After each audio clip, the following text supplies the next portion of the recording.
अपराध, लव और क्राइम। आज हम समझेंगे सुप्रीम कोर्ट के उस ऐतिहासिक सुझाव के बारे में जो पीओसी एसओ एक्ट की हकीकत बदल सकता है। सबसे पहले देखते हैं कि ये मुद्दा खबरों में क्यों है। हाल ही में सुप्रीम कोर्ट ने सरकार को पीओसी एसओ एक्ट में बदलाव करने का सुझाव दिया है। ये सुझाव जस्टिस संजय करोल और जस्टिस एन कोटेश्वर सिंह की बेंच ने दिया है। अदालत के सामने बड़ा सवाल ये है कि क्या 16 से 18 साल के किशोरों के बीच आपसी सहमति कंसेंशुअल रिलेशनशिप को अपराध माना जाना चाहिए। हमें किशोरावस्था के आकर्षण और क्रिमिनल एंगल के बीच का फर्क समझना होगा। अब थोड़ा इतिहास जानते हैं। साल 2012 तक भारत में सहमति की उम्र यानी एज ऑफ कंसेंट 16 साल थी, आईपीसी सेक्शन 375 के तहत। लेकिन 2013 में क्रिमिनल लॉ अमेंडमेंट एक्ट आया और इस उम्र को बढ़ाकर 18 साल कर दिया गया।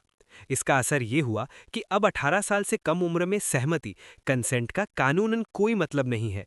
अगर 17 साल का लड़का भी सहमति से संबंध बनाए तो वो कानूनी रूप से रेप माना जाएगा। तो आखिर ये पीओसीएसओ एक्ट है क्या? इसका फुल फॉर्म है protection of children from sexual offences act 2012। ये एक जेंडर न्यूट्रल कानून है, यानी ये लड़का और लड़की दोनों पर समान रूप से लागू होता है।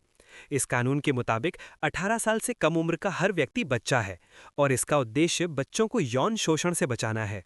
कानून तो सुरक्षा के लिए बना है, लेकिन जमीनी हकीकत कुछ और है। इनफोल्ड इंडिया के डेटा के अनुसार असम, महाराष्ट्र और बंगाल में पीओसीएसओ के 24.3% मामले असल में सहमति वाले प्रेम संबंध थे।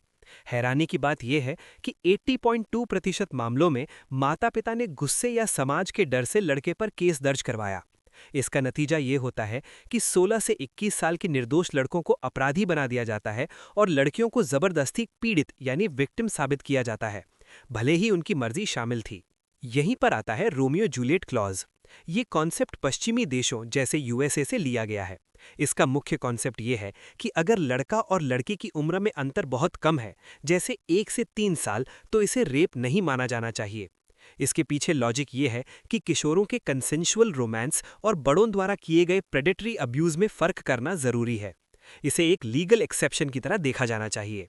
सुप्रीम कोर्ट का तर्क बहुत सुलझा हुआ है। कोर्ट का मानना है कि 16 से 18 साल के किशोर बौद्धिक और भावनात्मक रूप से सक्षम होते हैं। लड़कियों को हर बार विक्टिम मानना उनकी अपनी सोच और एजेंसी का अपमान है।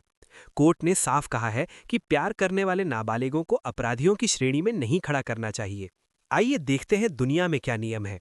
यूके, कनाडा और यूरोप में सहमति की उम्र आज भी 16 वर्ष है। यूएसए के कई राज्यों में रोमियो जूलियट लॉज लागू हैं, जो हम उम्र किशोरों को जेल जाने से बचाते हैं। वहीं भारत में अभी भी 18 वर्ष की सख्त सीमा है। इस क्लॉज को जोड़ने से भारत वैश्विक मानकों के करीब आ जाएगा। अगर ये बदलाव होता है तो इसके क्या प्रभाव होंगे? पॉजिटिव बात यह है कि अदालतों पर मुकदमों का बोझ कम होगा और निर्दोष किशोर जेल जाने से बचेंगे। लड़कों पर से रेपिस्ट का कलंक हटेगा। लेकिन विपक्ष की चिंता यह है कि इससे तस्करी और शोषण को बढ़ावा मिल सकता है। इसलिए सहमति को लीगल एक्सेप्शन बनाते समय बहुत सावधानी रखनी होगी। चूंकि ये एजुकेशन चैनल है तो एग्जाम के लिए ये पॉइंट्स नोट कर ले। Statute POCSO act 2012, amendment criminal law amendment act 2013 जिसने उम्र 16 से 18 की। Bench justice Sanjay Karol and justice N Koteshwar Singh. की term Romeo Juliet clause, origin USA. Constitutional link article 21 right to life and personal liberty. निष्कर्ष यही है कि कानून का काम रक्षा करना है, प्यार को सजा नहीं। हमें शोषण और स्वाभाविक आकर्षण के बीच अंतर समझना होगा। सरकार को एक संतुलित रास्ता निकालना होगा ताकि तस्करी ना बढ़े लेकिन किसी किशोर की जिंदगी भी बर्बाद ना हो। वीडियो पसंद आया तो लाइक करें और चैनल को सब्सक्राइब करें। जय हिंद।